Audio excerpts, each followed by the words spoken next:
ভোরের আলো ফোটার সঙ্গে সঙ্গে গ্রামের রাস্তা জেগে ওঠে। কাঁচা রাস্তার দুপাশে শিশির ভেজা ঘাস ঝিলমিল করে, দূরে তালগাছের মাথায় কাক ডেকে ওঠে। শীতল হাওয়ায় ভেসে আসে ধানের গন্ধ আর মাটির সোদা ছোঁয়া। এই গ্রামটাই যেন নিজের ভাষায় কথা বলে, দিনের শুরু আর শেষের গল্প শোনায়। গ্রামের এক কোণে থাকে হরিপদ। ছোট্ট টিনের ঘর, সামনে একটা নিমগাছ, আর পাশে বাঁশঝাড়। ভোর হলেই হরিপদ লাঙ্গল কাঁধে মাঠের দিকে রওনা দেয়। তার চোখে ক্লান্তি থাকলেও মুখে থাকে অদ্ভুত শান্তি। কারণ এই মাটির সঙ্গেই তার জীবনের বন্ধন। বাবার কাছ থেকে পাওয়া জমিটুকু সে যত্ন করে চাষ করে, যেন সন্তানদের মতোই আগলে রাখে। হরিপদের স্ত্রী কনক ভোরে উঠেই উঠোন ঝাঁট দেয়। চুলোর আগুনে হাঁড়ি চড়ে, চাল ধোয়ার শব্দে উঠোন ভরে যায়। কনকের হাতে গ্রামের সংসার চলে। দুপুরে মাঠে কাজ করা লোকদের জন্য ভাত ডাল নিয়ে যায় সে। হাঁটতে হাঁটতে পথে পড়ে রাধামাসির বাড়ি। রাধামাসি বয়সে বুড়ো হলেও মনটা তরুণ। কাউকে দেখলেই দুটো কথা বলে নেয়, গ্রামের খবর ছড়ায় তার মুখে মুখে।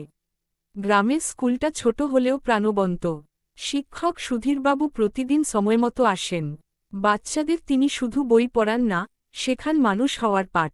গাছ লাগানো, নদী পরিষ্কার রাখা, একে অন্যের পাশে দাঁড়ানো এসব কথাই বেশি বলেন। দুপুরে স্কুল ছুটি হলে মাঠ ভরে যায় শিশুদের হাসিতে। কেউ দৌড়ায়, কেউ গাছে চড়ে, কেউ নদীর ধারে বসে কাগজের নৌকা ভাসায়। নদীটা গ্রামের প্রাণ। বর্ষায় সে উচ্ছল, শীতে শান্ত। জেলেরা ভোরে জাল ফেলে, সন্ধ্যায় মাছ নিয়ে ফেরে। নদীর পাড়ে বসে বৃদ্ধেরা গল্প করেন পুরনো দিনের কথা। কখনো খরার বছর, কখনো বন্যার স্মৃতি।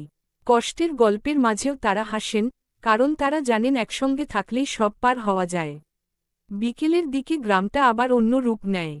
মাঠ থেকে গরু ফিরে আসে, উঠোনে ধুলো উড়ে। মেয়েরা পুকুর থেকে জল তোলে, কলসির ঠকঠক শব্দে সন্ধ্যা নামে। মসজিদ থেকে আজানের ধ্বনি আর মন্দিরের ঘণ্টাধ্বনি একসঙ্গে বাতাসে মিশে যায়। এই মিলনটাই গ্রামের আসল শক্তি। একদিন হঠাৎ ঝড় এল। আকাশ কালো হয়ে উঠল, বাতাসে গাছ দুলে উঠল। কয়েকটা ঘরের চাল উড়ে গেল, কারো ধান ভিজে গেল। ঝড় থামার পর গ্রামবাসীরা একসঙ্গে বেরিয়ে পড়ল। কেউ বাঁশ বয়ে আনল, কেউ দড়ি জোগাড় করল, কেউ ভাত রান্না করে ক্ষতিগ্রস্তদের খাওয়াল। হরিপদ নিজের ক্ষেতের শুকনো খড় এনে প্রতিবেশীর ঘরে দিল। কনক রাতভর চা বানিয়ে লোকজনকে দিল। সেই রাতে গ্রামটা বুঝল, বিপদে একে অন্যের হাত ধরাই সবচেয়ে বড় ভরসা। দিন কেটে যায়, ফসল ওঠে, উৎসব আসে। নববর্ষে গ্রাম সাজে রঙিন আলপনায়। ঢাকের তালে নাচে তরুণরা, বয়স্করা বসে আশীর্বাদ করেন। সন্ধ্যায় প্রদীপ জ্বলে প্রতিটি উঠোনে। শিশুরা নতুন জামা পরে ছুটোছুটি করে, তাদের চোখে স্বপ্নের আলো। রাত গভীর হলে গ্রাম শান্ত হয়। দূরে ঝিঝি পোকার ডাক, আকাশে তারার মেলা। হরিপদ উঠোনে বসে আকাশের দিকে তাকায়। তার মনে হয় এই গ্রামই তার পৃথিবী।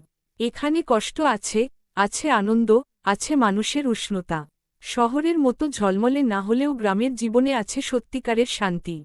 এইভাবেই প্রতিদিন গ্রাম নিজের মতো করে বাঁচে। মাটির গন্ধে, মানুষের হাসিতে, আর একে অন্যের পাশে থাকার অঙ্গীকারে।